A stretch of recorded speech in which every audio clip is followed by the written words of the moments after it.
Yukbo, among dakong pagtahod sa Dios nga makagagahom, nga nagbuhat sa langit ug sa yuta. Tag-iya sa tanang makita ug dili makita, ang amahang langit no. Ug sa iyang bugtong anak nga si Jesucristo, ang nagpalansang sa krus alang sa kapasayloan sa mga sala. Ug sa Dios Espiritu Santo, ang Espiritu sa kamatuoran, ang Alpha ug Omega.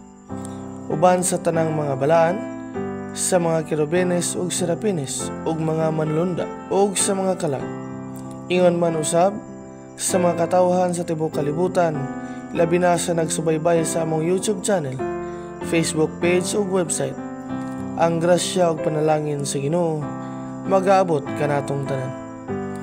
Atong tubagon ang komento ni Mian Morkin may tungod sa ang pagkadiyos sa Espiritu Santo nga video. Nga matod pa niya, ang Diyos ay totoong espiritu. Sila kasi hindi makita.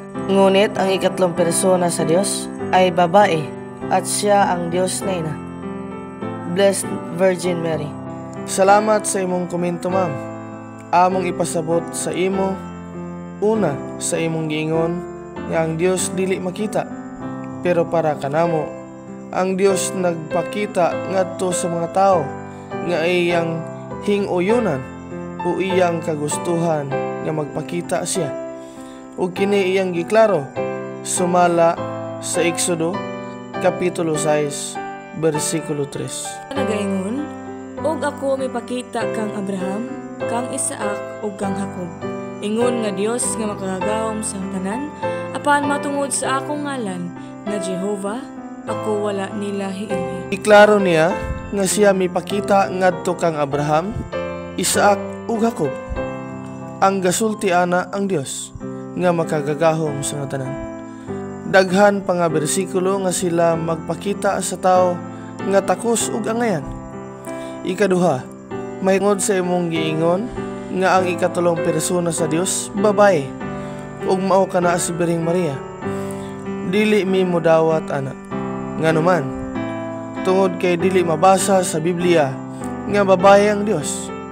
Apan kami nagtuo nga lalaki ang Dios, tungod kay kini mabasa sa Biblia nga lalaki ang Dios. Sumala sa Genesis kapitulo 18 bersikulo 1 hangtod na sa 3. Nagaingon, og si Jehovah mitungha kang Abraham sa kakahuyan sa Mamre, nga sa naglingkod siya sa putahan sa iyang balong-balong sa init sa adlaw. Og gihat niya ang iyang mga mata, og mitanaw siya, og ania karon ang tutulo ka lalaki nga nagtindog sa tubangan niya. Og sa iyang pagkakita kanila, nidalagan siya gikan sa putahan sa iyang balong-balong sa pagtagbo kanila, og biyukbo siya sa iyang kaugalingon sa yuta. Og miingon siya, Ginoo, kung karon hingkaplagan ko ang grasya sa imong atubangan, akong ginapangliupo kanimo, nga dili mo pagsayluan ang imong ulipon. Diha nga sa dihang ang Dios nagpakita kang Abraham, mitungha sa iyang atubangan ang tulo ka lalaki, ug miyukbo siya kanila, ug iyang gitawag nga Ginoo. Si Biring Maria instrumento sa Ginoo aron magpakatao si Jesucristo. Apan dili siya Dios, pero usa siya kabalaan, sanglit nagsubay sa kabubuton sa Dios.